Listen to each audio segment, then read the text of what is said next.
kulanti wacan u wanaagsan qiyaarta awooda naga daawanaysa ku soo dhawaada warka telefishinka Hilaac qodobada aad ku daawan doontaan waxa ka mid noqonayo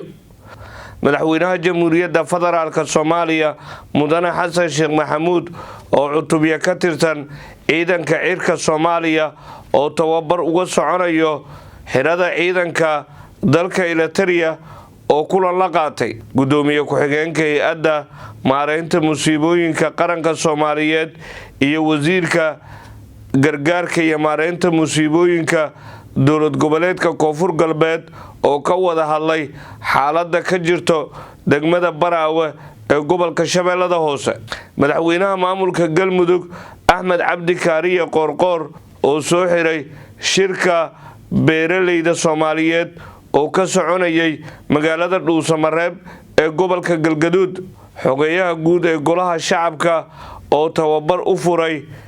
howlwadeennada golaha shacabka baarlamaanka Soomaaliya madaxweyne ku-xigeenka maamulka Jubbaland Maxamuud Said Aadan oo gaaray degmada Luuq ee gobolka Gado madaxweynaha maamulka Jubbaland Axmed Maxamed Isaam Axmed Madoobe oo kulan la qaatay taliyaha howlgalka ciidamada Mareykanka ee Bariga Afrika qodobada iyo qodobo kale ayaad ku daawan doontaan warka telefishinka Hilaac madaxweynaha jamhuuriyadda federaalka Soomaaliya mudane Xasan Sheekh Maxamuud oo kormeeray cutubyo ka tirsan ciidanka cirka oo tababar ku qaadanayo magaalada Asmara madaxweynaha jamhuuriyadda federaalka Soomaaliya mudane Xasan Sheekh Maxamuud oo uu weheliyo madaxweynaha dalka Eritrea Isaias Afwerki ayaa kormeer ugu tagay cutubyo ka tirsan ciidanka cirka Soomaaliya oo tababar ku qaadanayo xarunta ciidanka cirka ee Eritrea madaxweynaha ayaa salaan sharaf ka qaatay ciidanka isagoo intaasi kadib u kuurgalay xaaladda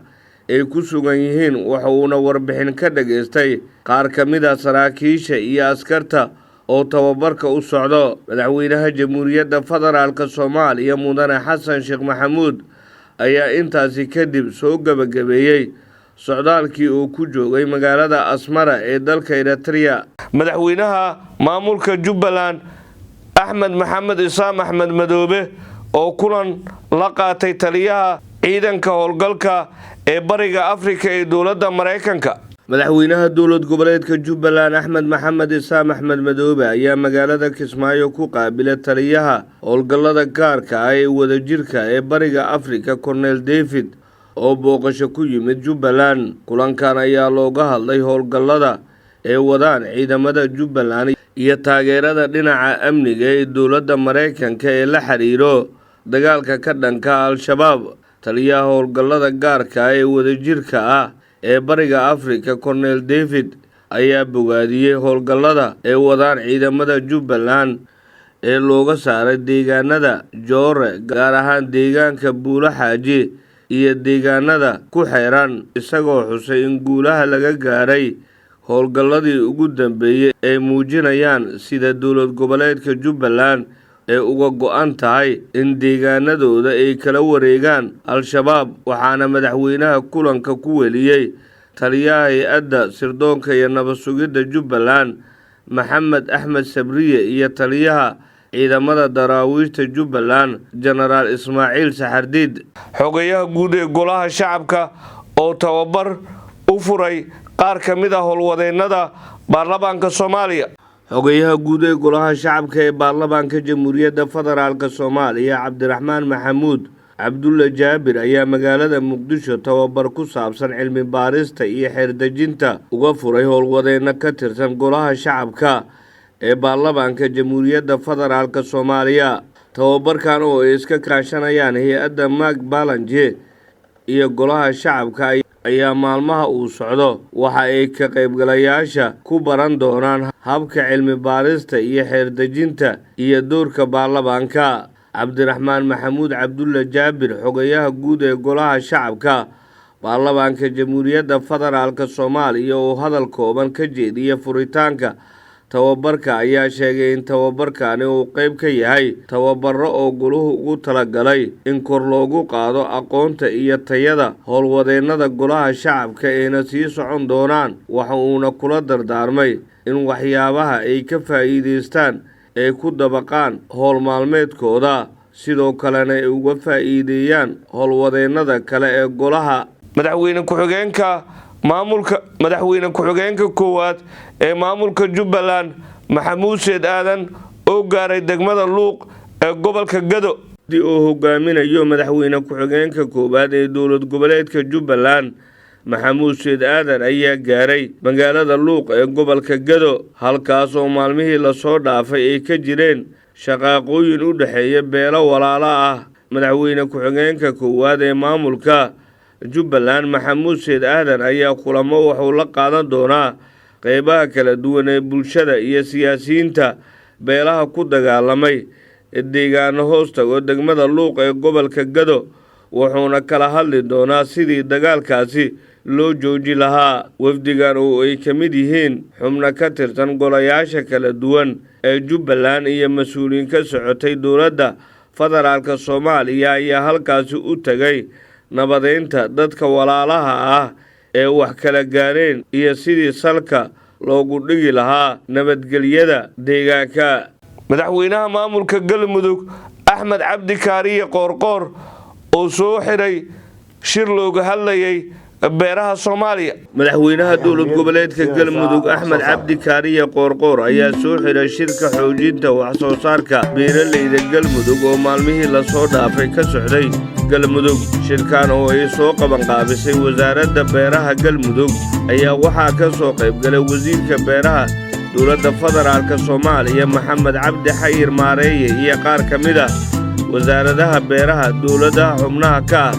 dowladda federaalka Soomaaliya. shirkan ayaa waxaa lagu soo bandhigay dalagga ka soo go'ay beeraha Galmudug iyadoo madaxweynaha ku dhiirigeliyay iskaashatada beeralayda Galmudug inay kordhiyaan wax soo saarka.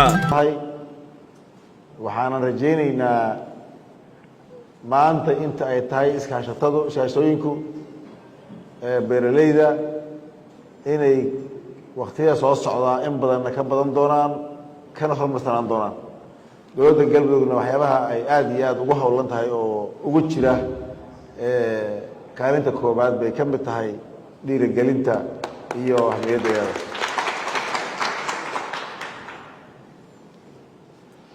dadka reer Galmudug iyaguna waxay u heelan yihiin tacbashada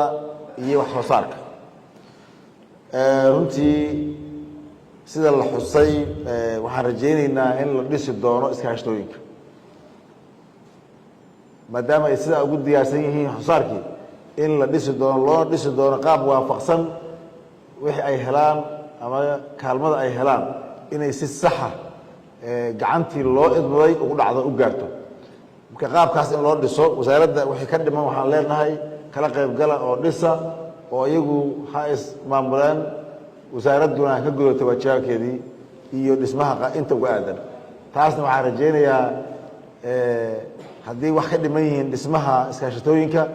waqtiga dambe in loo imaan doono iyagoo dhisan matalaadooda iyo maamulkooduna saxan yahay haddii laa yidhahdo. taasna waxaan leenahay si buuxda ha loo dhiso oo ha loo hormariyo insha allah. mudanayaal iyo marwooyin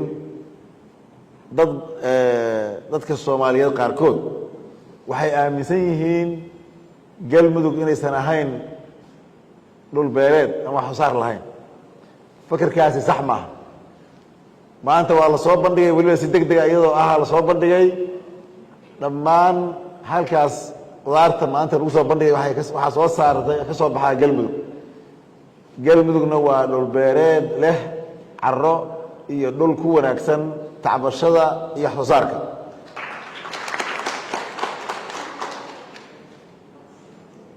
mana jirto halka hadda waxaan oolin oo ka soo baxa beer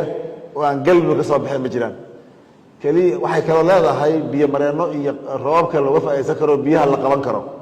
oo beerashadii loo isticmaali karo oo xoolihii loo isticmaali karo oo baahiyaha biyaha loo isticmaali karo. sidoo kale qaabkan hadda ceelasha in wax lagu waraabiyo ah isaguna hadda wuxuu noqday mid ka bilaaban oo rajeynaya ceelashana waa la soo dhinacooda awal baahida oo waxaa loo isticmaali jiray xoolaha iyo dadke hadda dee tacbashadana qayb bay ka noqon doonaan hadii la yidhahdo. marka Galmudug waa dhul sidaas ah oo tacbashada iyo beeraha ku fiican oo ku habboon waxaan rabnaa haddii la yiraahdo baahiyaha bulshadeenna si inaysan ku xiraan wax dibad laga keeno ama baahi gacantooda ay uga bixi waayaan waxaan rabnaa inay baahida dalkooda dalkeena uga baxaan haddii la yiraahdo maadaama wax walba ay ka baxayaan taasna aan iska kaashano.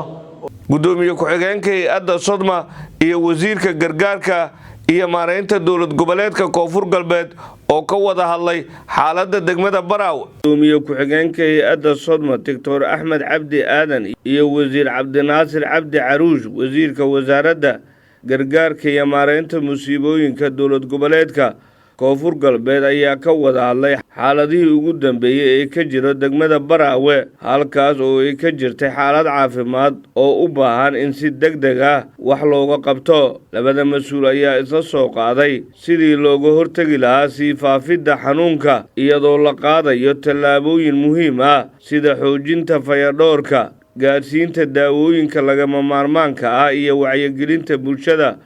si loo xakameeyo xaaladaha uu ku faafi karo shubanka ka jiray maalmihii la soo dhaafay. mas'uuliyiinta ayaa isku afgartay